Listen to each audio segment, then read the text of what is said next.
Password यशाचा ह्या खास कार्यक्रमात मी मधुरा तुमचं मनापासून स्वागत करते। आज आपण पासवर्ड यशाचा ह्या खास कार्यक्रमात चर्चा करणार आहोत स्पर्धा परीक्षेत यश आणि योग्य मार्गदर्शन या विषयावर।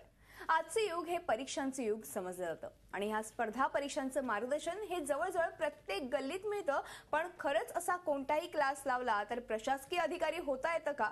मार्गदर्शन वर्ग निवडताना नेमकं काय बघितलं पाहिजे, कोणते निकष लावले पाहिजेत, चकाकणारे ब्रोशर्स महत्वाचे की खरे निकाल?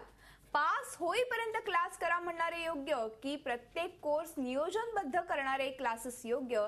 या आणि अशा अनेक प्रश्नांचा पासवर्ड आज आपण शोधणार आहोत आणि हा पासवर्ड आपल्याला सांगणार आहे स्टडी सर्कलचे महेंद्र माने आणि संतोष गुलमर। विषयाला सुरुवात करण्यापूर्वी मी महेंद्र सर आणि संतोष सर यांचं आमच्या स्टुडिओमध्ये स्वागत करते।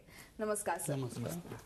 गेली 25 वर्ष महाराष्ट्रातील स्पर्धा परीक्षा चळवळीचे प्रणेते डॉक्टर आनंद पाटील यांना महाराष्ट्रात ही चळवळ उभारण्यात महेंद्र सर आणि संतोष सर यांनी सातत्याने मदत केली आहे। आणि ह्या विषयाबाबत तुम्हालाही काही शंका असतील किंवा प्रश्न असतील तर तुम्ही आमच्या टोल फ्री क्रमांक 1800221010 वर संपर्क साधून त्यांना थेट प्रश्न विचारू शकता। तेव्हा लगेचच शोधूया यशाचा हा पासवर्ड। सर पुन्हा एकदा स्वागत आहे आणि अर्थातच महेंद्र सर तुम्हाला मला पहिला प्रश्न विचारायचा आहे, कारण की IAS ऑफिसर होणं आजकाल अनेक विद्यार्थ्यांची खूप इच्छा असते किंवा एक एम ठरलेलं असतं। मात्र हे प्रशासकीय अधिकारी किंवा IAS ऑफिसर होताना एक खडतर प्रवासही असतो त्याच्या मागे, पण हा योग्य? कारण की आज आपण बघितलं की जवळपास गल्लोगल्लींमध्ये हे क्लासेस उपलब्ध आहेत आणि अनेक विद्यार्थी त्या क्लासेसला जातात, पण तिथे यश मिळतंच ह्याची गॅरंटी नसते। तर त्याबद्दल सगळ्यात अगोदर काय सांगाल आपल्या विद्यार्थ्यांना? मॅडम कसं आहे, मुळातच आपण जर का पाहिलं एकंदरीत UPSC मार्फत होणाऱ्या ह्या ज्या परीक्षा IAS IPS किंवा इतर सुद्धा बऱ्याच पदांकरता ही परीक्षा घेतली जाते आणि MPSC मार्फत सुद्धा ह्या बऱ्याच अशा काही परीक्षा होत असतात। त्यातल्या त्यात राज्यसेवेच्या परीक्षांतर्गत महाराष्ट्र शासनातली जी काय क्लास 1 क्लास 2 ग्रेडची पद आहेत, ह्या दोन्ही परीक्षांचा जर का आपण एकंदरीत जर का आपण अभ्यासक्रम पाहिला, एकंदरीत त्याचा अभ्यासक्रम, त्या अभ्यासक्रमाचा आवाका, दरवर्षी विचारले जाणारे प्रश्न, त्या प्रश्नांची एकंदरीत काठिण्य पातळी जर का पाहिली तर त्या विद्यार्थ्याला योग्य मार्गदर्शन घेणं खूप गरजेचं आहे। एकंदरीत अभ्यासक्रमाचा आवाका जर का आपण पाहिला तर तो योग्य पद्धतीने जर का आपण मार्गदर्शन घेऊन जर का त्यानुसार जर का त्याची आपण तयारी सुरू केली तर निश्चित आपल्याला त्यात लवकरात लवकर यश भेटू शकतं। बरोबर आहे। म्हणजे थोडक्यात एक सातत्य, चिकाटी आणि त्याचबरोबर एक योग्य मार्गदर्शन, हे तिन्ही गोष्टी जर चांगल्या असतील तर नक्कीच तुम्हाला यश मिळण्याची खात्री मिळते। आणि अर्थातच मला संतोष सरांना विचारायचंय, कारण की जसं त्यांनी सांगितलं ते तर फारच उत्तम खरं तर एक मार्गदर्शन त्यांनी दिलेलं आहे आपल्या विद्यार्थ्यांना। मात्र अनेकदा असं होतं की बरेच क्लासेस उपलब्ध आहेत, मोठ्या प्रमाणात फीज आकारली जाते आणि ह्या सगळ्याचा कितपत फायदा ह्या विद्यार्थ्यांना होतो? आणि जर योग्य मार्गदर्शन हवं असेल तर नेमका कसा क्लास निवडावा ह्याबद्दल तुम्ही काय मार्गदर्शन कराल?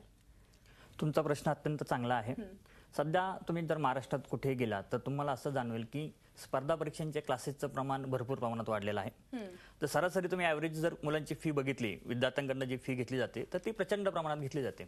जर आपण UPSCचा विचार केला तर UPSCची साधारणपणे फी पुण्यासारख्या शहरामध्ये लाख सव्वा लाख रुपये फी घेते, पण तेवढी ती परवडण्यासारखी विद्यार्थ्यांकडे नसते। तर ते जर आपण दिल्लीचा विचार केला तर दिल्लीमध्ये साधारणपणे 70 ते 80 हजार रुपये फी घेतात। आमच्यासारखी स्टडी सर्कल संस्था ही कमी फी मध्ये मुलांचे क्लास कंडक्ट करते। साधारणपणे फीज आम्ही 50 ते 60 हजार रुपये घेतो। कुठल्याही विद्यार्थ्याने क्लास निवडण्या अगोदर मी त्यांना एक ABCDचा फॉर्म्युला सांगेल की तर त्या फॉर्म्युल्याचा जर उपयोग केला तर तुम्ही एक चांगल्या प्रकारे क्लास निवडू शकतात। पहिला A stand for affordable fee, जी फी आपल्याला परवडण्यासारखी फी असली पाहिजे। उदाहरणार्थ एखादा विद्यार्थी जर एखाद्या क्लासमध्ये गेला तर त्यांनी विचारलं की क्लासची फी किती आहे, जर त्या फी मध्ये तुम्हाला संस्थेकडनं काय मिळणार आहे, त्या फी मध्ये तुम्ही नोट्स देणार आहात, टेस्ट पेपर देणार आहात किंवा तुमचं मॅगझिन्स तुम्ही देणार आहात, तुमच्याकडे जर लायब्ररीची सुविधा असेल तर ती तुम्ही सुविधा देणार आहात का, ह्या फीचा जर विचार करून मुलांनी तो क्लास निवडावा। नंतर बी म्हणजे बॅक, तुमचा रिझल्ट, जे पाठीमागचा रिझल्ट तुमच्या संस्थेचा काय आहे, तुमच्या संस्थेतनं कोणी विद्यार्थी पास झालेले आहात का? जर विद्यार्थी एखादा पास झालेला असेल तर तुमच्यासाठी प्रिलिम्स पास झाला, मेन्स पास झाला की इंटरव्ह्यूला गेलेला आहे याची विद्यार्थ्यांनी माहिती घेणं अत्यंत आवश्यक आहे। सी, तुमचे कोचिंगची क्वालिटी काय आहे, तुमच्याकडे जे शिक्षक शिकवतात तर ते कुठल्या प्रकारचे आहेत, ते पास झालेले कॅन्डिडेट्स आहेत की एखादा चांगले प्राध्यापक आहेत की एक्झॅक्ट ते कोण आहेत, की नापास झालेले विद्यार्थी शिकवतात का ते मार्गदर्शन करतात, ते विद्यार्थ्यांनी बघायला पाहिजे। नंतर डी फॉर डायरेक्टर, तुमच्या संस्थेचे डायरेक्टर कोण आहेत, त्या डायरेक्टरचं क्वालिफिकेशन काय आहे, त्या डायरेक्टर्सनी कधी परीक्षा दिलेली आहे का, किंवा ते नापास झालेले असतील किंवा पास झालेले असतील तर त्यांनी पास होऊन का सोडलेलं आहे याची माहिती विद्यार्थ्यांनी घेतली पाहिजे. आणि सर्वात शेवटचा मुद्दा ई फॉर इस्टॅब्लिशमेंट, म्हणजे तुमची स्थापना, त्या संस्थेची स्थापना कधी आहे. बरेचसे क्लासेस 2 वर्षापासून स्थापन झालेले असतात. काही क्लासेस, आमच्यासारखी जी संस्था आहे गेल्या 26 वर्षापासून आम्ही कार्यरत आहोत. मुलांनी जर हा एबीसीडीचा फॉर्म्युलाचा जर उपयोग केला तर त्यांना एक निश्चितच एखादा चांगल्या क्लासची माहिती मिळू शकते आणि ते त्या क्लासमध्ये जॉईन होऊ शकतात. बरोबर, असं मला वाटतं. नक्कीच. आणि हा एबीसीडीचा जो तुम्ही फॉर्म्युला सांगितला तो अतिशय उपयुक्त खरं तर ह्या विद्यार्थ्यांना ठरू शकतो. कारण की जसं ह्या क्लासेसचं पेव फुटलेलं आहे आपण बघतोय आणि अर्थातच फी तर भयंकर मोठ्या प्रमाणात आकारली जाते, पण एखाद्या विद्यार्थ्याची परिस्थिती तेवढी नसते, मात्र त्याला शिकण्याची खूप इच्छा असते, तर अर्थात स्टडी सर्कल सारखा एक हा जो क्लास आहे तो अतिशय उपयुक्त खरं तर या विद्यार्थ्यांसाठी ठरू शकतो. आपले नंबर्सही डिस्प्ले होतात, वेबसाईट देखील डिस्प्ले होते, तर नक्कीच विद्यार्थ्यांनी त्याचा लाभ घेतला पाहिजे. आपल्याला फोन कॉल्स यायला सुरुवात झाली. पहिला फोन जो आलाय तो आपल्या प्रेक्षक बोलतायत, विचारा. गोपाळ बोलतायत, बोला, प्रश्न काय? हो मॅम, मी गोपाल झमर बोलतोय गेवराईवरनं. नमस्कार, माझा बोला. एक प्रश्न होता. गोपाळ बोला. सर, माझा एक प्रश्न होता की मला युपीएससी करण्याची खूप इच्छा आहे. हा, तर मी माझं एम.फार्म क्वालिफिकेशन झालंय, मास्टर ऑफ फार्मसी. हा, तर मी मराठी माध्यमातून ते करू शकतो का? बर बर. त्याच्यासाठी मला म्हणजे क्लास लावणं आवश्यकता आहे का? म्हणजे मी माझी तशी घरची परिस्थिती नाहीये. बरं, तुमचं वय किती आहे? पण वगैरे करू शकल, फीस पेड वगैरे करू शकल, दिल्लीला जाऊन त्याची तयारी करू शकल. गोपाळ ऐका, तुम्ही एम फार्मसी केलेला आहे, तुमचं वय किती आहे त्याबद्दल सांगाल, कारण की ह्याला वयाची देखील अट असते, तर त्या अर्थातच आपल्याला वय विचारणं देखील महत्वाचं आहे. काय सांगाल, वय काय आहे तुमचं? सर, माझं वय रनिंग 24 आहे. ठीक आहे, ठीक आहे. आपण नक्कीच सरांकडनं जाणून घेऊया. सर, युपीएससी करण्याची इच्छा आहे आणि अर्थातच 24 वय, तर नक्कीच ते परीक्षा देऊ शकतील का? आणि फार्मसी देखील झालेली, पण मराठी माध्यमातून त्यांना युपीएससी द्यायचंय. देता येते ना. युपीएससीचा एक आहे की युपीएससीच्या एकूण जे काय आपले 3 टप्पे आहेत, एकूण पूर्व, मुख्य आणि मुलाखत, या 3 टप्प्यात होणाऱ्या परीक्षामध्ये पूर्व परीक्षा जी आहे त्याची तर ती पूर्णपणे आपली ऑब्जेक्टिव्ह आहे. त्याचा जो पेपर येतो तो आपल्या मराठी आणि इंग्रजी माध्यमामध्ये 2 माध्यमामध्ये असतो. तो एकंदरीत आपण पाहिलं तर मुख्य परीक्षेला फक्त त्या विद्यार्थ्याला विषयाची जी पेपर लिहिण्याची जी भाषा आहे ती निवडता येते आणि तो मराठीतून देऊ शकतो. पूर्व परीक्षा पूर्ण ऑब्जेक्टिव्ह आणि मुख्य परीक्षा पूर्ण लेखी स्वरूपाची असल्यामुळं त्याला पूर्णपणे मुख्य परीक्षा ही मराठीतून देता येते. आणि ही परीक्षा जी आहे हा भारतातला कोणताही पदवीधर विद्यार्थी वयाच्या किमान 21 वर्षांपासून ॲज अ ओपनचा जो विद्यार्थी हा 32 वर्षांपर्यंत, ओबीसीचा विद्यार्थी 33 आणि एससीचा विद्यार्थी 37 वर्षांपर्यंत या परीक्षा देऊ शकतो. आणि याच्यात त्यांना ॲज अ अटेम्प्ट लिमिट आहे. ॲज अ ओबीसीचा विद्यार्थी, ओपनचा जो विद्यार्थी आहे तो वयाच्या 21 ते 32 पर्यंत तो 6 वेळा प्रयत्न करू शकतो. ओबीसीचा विद्यार्थी 21 ते 35 पर्यंत 9 वेळा प्रयत्न करू शकतो. आणि एससीचा विद्यार्थी 37 वर्षांपर्यंत पाहिजे तेवढे अटेम्प्ट तो घेऊ शकतो. बरोबर, म्हणजे नक्कीच गोपाळ हे देऊ शकतात पूर्ण. पण आता परीक्षांचे फॉर्म वगैरे कधीपर्यंत निघणार आहेत? जनरली जर का आपण पाहिलं, आता युपीएससीची जी ऍडव्हर्टाइजमेंट आहे दरवर्षी ही मे किंवा जून मध्ये जाहिरात येते. ऑगस्ट मध्ये याची पूर्व परीक्षा घेतली जाते, डिसेंबर मध्ये याची मुख्य परीक्षा घेतली जाते. आता जर का त्यांना द्यायचं आलं तर आता ऑगस्ट मध्येच येत्या 23 ऑगस्टला युपीएससीची पूर्व परीक्षा आहे, त्याचे फॉर्म वगैरे सगळे भरून गेलेले आहेत. आता जर का त्यांना तयारी करायची झाली तर नेक्स्ट 2016च्या हिशोबाने ते आतापासून तयारी करू शकतात. बरोबर आहे, म्हणजे नक्कीच आतापासून त्यांनी खरं तर तयारीला सुरुवात करायला काहीच हरकत नाहीये. संतोष सर, ह्याच अनुषंगाने मला तुम्हाला प्रश्न विचारायचा आहे की अर्थात आता गोपाळ यांच्या बाबतीत थोडासा निर्णय घ्यायला थोडासा उशीर झाला असं म्हणायला हरकत नाही, कारण की युपीएससी ही परीक्षा जी आहे ती अतिशय कठीण परीक्षा समजली जाते. एमपीएससी असेल ती देखील तशी बघायला गेली तरी कठीणच परीक्षा आहे. मात्र ह्या परीक्षांचा जेव्हा आपण अभ्यास करण्याचा विचार करतो किंवा ह्या परीक्षा आपल्याला फ्युचरमध्ये देण्याचा विचार करतो तर नक्कीच एक साधारणतः कधीपासून अभ्यासाची तयारी केली पाहिजे? कारण की कॉलेजच्या ह्याच्यामध्ये आधीपासून शाळेपासूनच खरं तर सुरुवात केली पाहिजे का? तुमचं म्हणणं बरोबर आहे. मला असं वाटतं की एखाद्या विद्यार्थ्याने जर त्यांचं ध्येय निश्चित केलेलं असेल तर त्या विद्यार्थ्याने इयत्ता 10वी आणि 12वी पासूनच स्पर्धा परीक्षांची तयारी करायला काही हरकत नाही. कारण महाविद्यालयीन कालावधीमध्ये किंवा महाविद्यालयांचे जे 3 वर्ष असतात तो त्यामध्ये चांगल्या प्रकारची परीक्षा देऊ शकतो. बरोबर आहे. वयाच्या 21व्या वर्षी कुठलाही विद्यार्थी युपीएससी किंवा एमपीएससीची परीक्षा देऊ शकेल जर त्यांनी 3 वर्ष व्यवस्थित जर अभ्यास केलेला असेल. तर मी असं समजेल की तो फर्स्ट किंवा सेकंड अटेम्प्ट मध्ये परीक्षा पास होईल, म्हणजे वयाच्या 22व्या-23व्या वर्षी. जर तो आयएस झाला तर वयाच्या 60 वर्षापर्यंत म्हणजे सरासरी तो 37 वर्ष प्रशासकीय सेवा करू शकतो. बरोबर आहे. जर 37 वर्ष जर त्याला सेवा मिळत असेल तर तो कुठल्याही राज्याचा मुख्य सचिव होऊ शकतो किंवा कॅबिनेटमध्ये गेला तर कॅबिनेट सचिव होऊ शकतो. ही खूप मोठी ऑपॉर्च्युनिटी त्याला रिटायरमेंटच्या काळात आपल्याला पाहायला मिळेल. बरोबर. तर तोच विद्यार्थी अभ्यास करत असताना वयाच्या 30व्या वर्षापर्यंत जर त्यांनी परीक्षा दिली किंवा पास झाला तर त्याला ही ऑपॉर्च्युनिटी मिळणार नाही. तर ही ऑपॉर्च्युनिटी जर आपल्याला घ्यायची असेल तर विद्यार्थ्यांनी आपलं करिअर इयत्ता 10वी 12वी पासूनच करायला काही हरकत नाही. म्हणजे थोडक्यात खरं तर शालेय जीवनापासूनच खरं तर ह्या सगळ्या अभ्यासाची सुरुवात केली पाहिजे किंवा एक आखणी मनात धरली पाहिजे, पण योग्य मार्गदर्शन देखील मिळणं तितकंच महत्वाचं आहे. आपल्याला अजून एक फोन आलाय, आपण घेऊया. आप्पासाहेब बोलतात अजमेर वरनं. विचारा काय प्रश्न आहे. नमस्कार आप्पासाहेब, बोला. नमस्कार मॅडम. नमस्कार, बोला. मला असा प्रश्न विचारायचा आहे. हा, मी सध्या सेंट्रल रिझर्व्ह पोलीस फोर्स मध्ये आहे. हॅलो. हा, बोला बोला. आणि मी एमपीएससी ची परीक्षा एसटीआय वगैरेच्या दिलेल्या आहेत. बरं, किती वेळा दिल्यात तुम्ही परीक्षा? किती वेळा दिली आहे परीक्षा एमपीएससी? 2 वेळा दिलेत मॅडम. एसटीआय ची परीक्षा मी 2 वेळा दिलेली आहे. आणि त्यामध्ये आता मला असं झालेलं आहे की माझं वय आता 33 चालू आहे आणि माझ्या सर्व्हिसचे झालेले आहे टोटली. आणि सध्या मी सर्व्हिस आहे. बरं. आणि मग मला असं विचारायचं सरांना की मी आणखी किती वयापर्यंत त्याचं देऊ शकतो किंवा माझी एनटीसी कास्ट मध्ये बसतो मी. कोणत्या कास्ट मध्ये?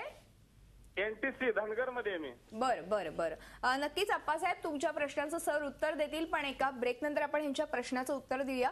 तेव्हा पासवर्ड यशाचा या खास कार्यक्रमात वेळ झाली एका छोट्याशा ब्रेकची. कुठेही जाऊ नका, पाहत राहा आमचा खास कार्यक्रम पासवर्ड यशाचा.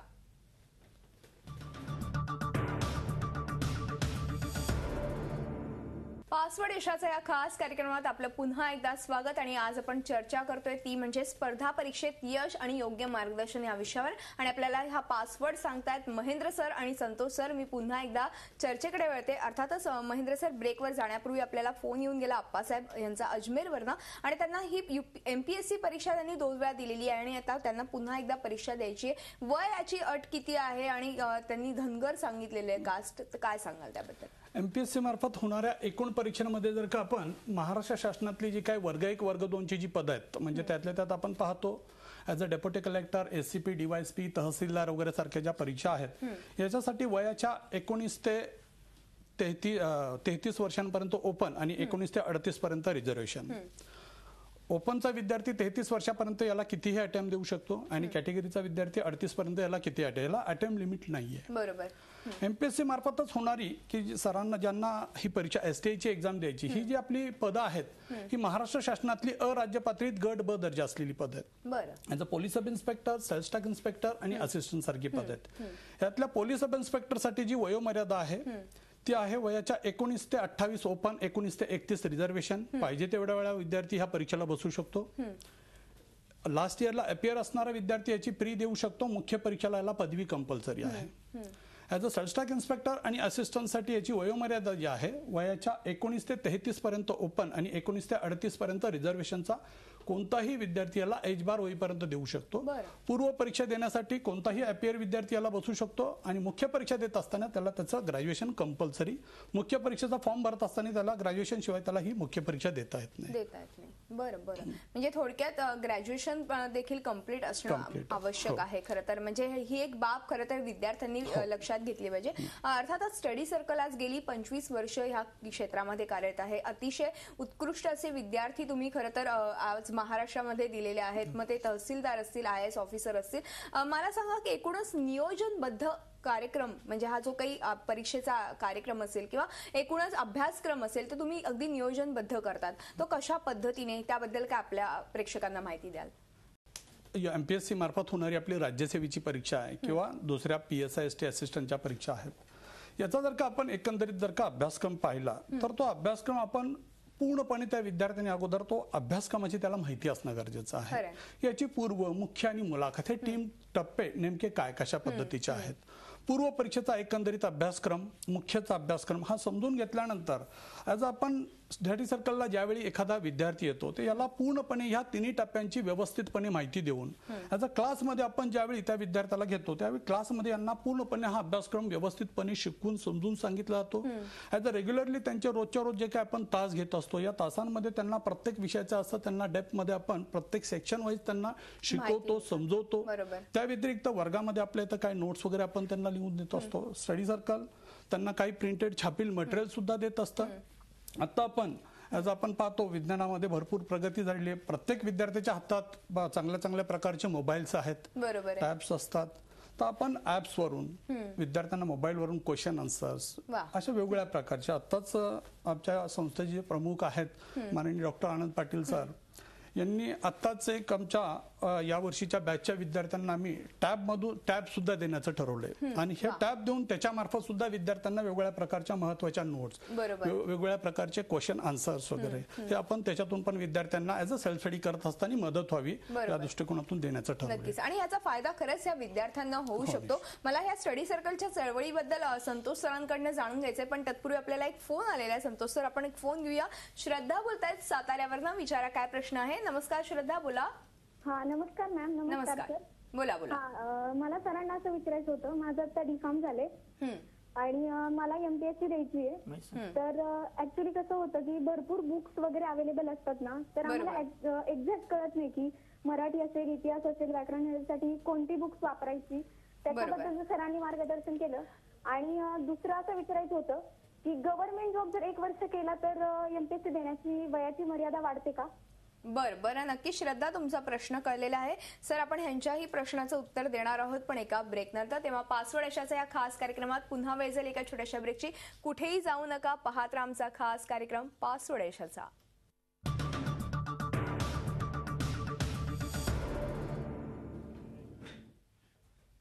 पासवर्ड यशाचा या खास कार्यक्रमात आपलं पुन्हा एकदा स्वागत आहे आणि पुन्हा एकदा आपण चर्चेला सुरुवात करतोय. संतोष सर, ब्रेकवर जाण्यापूर्वी आपल्याला श्रद्धा यांचा साताऱ्यावरनं फोन आला होता आणि त्यांचा प्रश्न जो होता त्यांना MPSC परीक्षा द्यायची आहे तर त्याबद्दल काय सांगाल? काही वयोमर्यादा आहे आणि त्याबद्दल त्यांनी विचारलं होतं.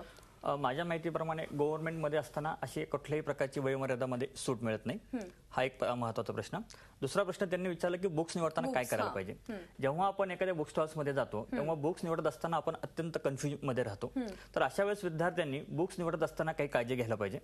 बुक्स निवडत असताना साधारणपणे त्या बुक्समध्ये कंटेंट्स काय आहे ते आपण बघायला पाहिजे. विद्यार्थ्यांची मानसिकता काय असते की बुक्स निवडताना त्यांना कंटेंट्स नको असतात. त्यांना त्यांचं म्हणणं काय असतं की साधारणपणे पुस्तक छोटं असावं, सुटसुटीतपणा असावा, त्याचे पेजेस चांगले असावे. असं न करता बुक्समध्ये कंटेंट्स बघावे. पाठीमागच्या प्रश्नपत्रिका ज्या आहेत त्याचं विश्लेषण दिलेलं असावं. कुठल्या विषयामध्ये किती प्रश्न आलेले आहेत तर त्याचं जर व्यवस्थित त्यांनी दिलेलं असेल पुस्तकामध्ये तर ते पुस्तक निवडायला काही हरकत नाही. म्हणजे थोडक्यात खरं तर पुस्तकांची कशी निवड करावी ह्याबद्दलही आपण खरं तर चर्चा केलीच पाहिजे. अगदी थोडक्यात काय सांगाल महेंद्र सर, पुस्तकांची निवड करताना स्टडी सर्कलच्या मार्फत कशा पद्धतीने मार्गदर्शन केलं जातं? आणि अर्थातच तुम्ही म्हणालात की ही चळवळ आहे, मग तुम्ही हा क्लास देखील घेतात या संदर्भातला, मग हा विरोधाभास नाहीये का? मॅडम, स्टडी सर्कल ही जी चळवळ आहे माननीय डॉक्टर आनंद पाटील सरांनी 1989 सालापासून सुरू केलेली आहे महाराष्ट्रामध्ये. ज्यावेळी की महाराष्ट्रामध्ये कुठलाच क्लास नव्हता MPSC UPSCच्या तयारीसाठी. स्वतः डॉक्टर आनंद पाटील सरांनी ही जी चळवळ उभी केली, ह्या चळवळीमार्फत आम्ही गेले आता 6 ते 7 वर्षापासून महाराष्ट्राच्या वेगवेगळ्या जिल्ह्यामध्ये स्पर्धा परीक्षा साहित्य संमेलन घेतोय आम्ही. दरवर्षी महाराष्ट्रामध्ये आम्ही वेगवेगळ्या जिल्ह्यामध्ये विभागीय साहित्य संमेलन घेतोय. त्यामार्फत महाराष्ट्रातल्या ग्रामीण भागातल्या तसेच शहरी भागातल्या विद्यार्थ्यांना मोफत मार्गदर्शन आपण देत असतो. ते तर करतोच आणि ते करत असताना त्यांना माफक दरामध्ये, सवलतीच्या दरामध्ये आपण पुस्तकं पुरवत असतो विद्यार्थ्यांना. हे करत असतानाच पाटील सरांचं एक म्हणणं आहे की ग्रामीण भागातला जो विद्यार्थी आहे ह्या स्पर्धा परीक्षेपासून वंचित राहिला नाही पाहिजे. बरोबर आहे. ह्या विद्यार्थ्यांना अत्यंत माफक दरात क्लासही देणं तेवढंच गरजेचं आहे. कारण आता आपण पाहिलं आपला आजचा विषयच कार्यक्रमाचा तसा आहे की मोठ्या प्रमाणावरती गल्लीबोळातून जे झालेले क्लासेस आहेत, मोठमोठ्या फीज आहेत, मग याही विद्यार्थ्यांना कोणीतरी माफक दरात क्लास देणं गरजेचं आहे. तर त्यामुळे आम्ही अत्यल्प शुल्कामध्ये विद्यार्थ्यांना हे मार्गदर्शन वर्ग चालवतो. आणि त्या अंतर्गत सरांचा एक उद्देश आहे. आम्ही गेले महाराष्ट्रामध्ये गेले 7-8 वर्षापासून एक महाराष्ट्र मिशन नावाची चळवळ सुद्धा आपण उभी केलेली आहे. त्या अंतर्गत महाराष्ट्रातला एक विद्यार्थी देशामध्ये UPSC परीक्षेत पहिला यावा यासाठी म्हणून स्टडी सर्कलने गेले 7 ते 8 वर्षापासून एक स्कॉलरशिप योजना सुद्धा राबवते. अरे वा. त्या विद्यार्थ्याला सरांनी 1 लाखाचं बक्षीस सुद्धा ठेवलेलं आहे. अरे वा. ॲज त्या वर्गाला येत असताना विद्यार्थ्यांनी आम्ही जी त्या महाराष्ट्र मिशन अंतर्गत जे काय आम्ही एक चाचणी परीक्षा घेतो त्यातून जे विद्यार्थी निवडतो त्या विद्यार्थ्याला पूर्णपणे वर्षभर त्याचं राहणं खाणं क्लास मोफत, त्याला इव्हन स्टायफंड सुद्धा आम्ही त्याला देत असतो. फक्त त्या विद्यार्थ्यांनी पूर्ण UPSC वरती लक्ष केंद्रित करायचं. आणि जे माननीय डॉक्टर आनंद पाटील सरांचं जे काय उद्देश आहे की महाराष्ट्रातला एक तरी विद्यार्थी महाराष्ट्रात पहिला यावा, ते उद्देश पूर्ण करण्याच्या हिशोबाने सरांचं एक स्वप्न आहे. स्वप्न साकार करण्याचं खरं तर त्यांचं हे आहे. कारण की आपल्या महाराष्ट्रातले विद्यार्थी अतिशय हुशार आहेत आणि नक्कीच त्यांना जर तुमच्यासारख्या सगळ्यांचं मार्गदर्शन लाभलं तर नक्कीच त्यांना वाव मिळू शकतो. आणि UPSC परीक्षा असेल किंवा MPSC परीक्षा असेल ह्याच्यामध्ये ते चांगल्या पद्धतीने चांगल्या मार्कांनी झळकू शकतात. एक शेवटचा आणि महत्वाचा प्रश्न तुम्हाला अगदी दोघांना थोडक्यात काय संदेश द्याल आपल्या विद्यार्थ्यांना ज्यांना इंटरेस्ट आहे या परीक्षांना बसायला? संतोष सर काय सांगाल? सर्वप्रथम विद्यार्थ्यांनी जर परीक्षेत यश मिळवायचं असेल तर लवकरात लवकर अभ्यास करायला सुरुवात करायला पाहिजे. आणि आता आपण जे अर्ध्या तासात जी चर्चा केलेली आहे, क्लास कुठला निवडावा, बुक्स कुठली वाचावी, याचं त्यांना मार्गदर्शन मिळालेलं आहे. तर त्यांनी त्याचा उपयोग करून जर घेतला तर माझ्या माहितीप्रमाणे विद्यार्थी लवकरच पास होतील. यश हे त्यांचंच आहे. नक्कीच. महेंद्र सर अगदी थोडक्यात काय सांगाल? विद्यार्थी ज्यावेळी ह्या मार्गदर्शन वर्गासाठी येत असतात त्यांनी फक्त एकच आहे की कुठल्याही क्लासला जात असताना त्या क्लासची व्यवस्थित माहिती घेणं खूप गरजेचं आहे. बरोबर आहे. मेन क्लासचा संचालक, तो क्लास किती वर्षापासून क्लास घेतोय, एकंदरीत शिकवणारा शिक्षक वर्ग तिथं कोण आहे, ही सगळी माहिती व्यवस्थितपणे घेऊन जर का त्यांनी तो मार्गदर्शन वर्गाला जर का प्रवेश घेतला तर निश्चित त्याला यश मिळणार. थोडक्यात काय तर केवळ क्लास लावून फायदा होत नाहीये, तर नक्की स्वतःचा एक आत्मविश्वास देखील त्यांनी खरं तर अजून द्विगुणित केला पाहिजे. आणि अर्थातच ह्या परीक्षेला सामोरं गेलं पाहिजे. महाराष्ट्रातले सगळे विद्यार्थी हे हुशार आहेत हेच या निमित्ताने खरं तर तुम्ही सांगितलेलं आहे. पासवर्ड यशाच्या या खास कार्यक्रमामध्ये तुम्ही दोघंही आलात आणि खूप मोलाचं मार्गदर्शन आपल्या विद्यार्थ्यांना केलं, त्याबद्दल मनपूर्वक धन्यवाद. तेव्हा या आमच्या खास कार्यक्रमामध्ये इथेच थांबतो. तुम्ही पाहत राहा झी 24 तास, रहा एक पाऊल पुढे.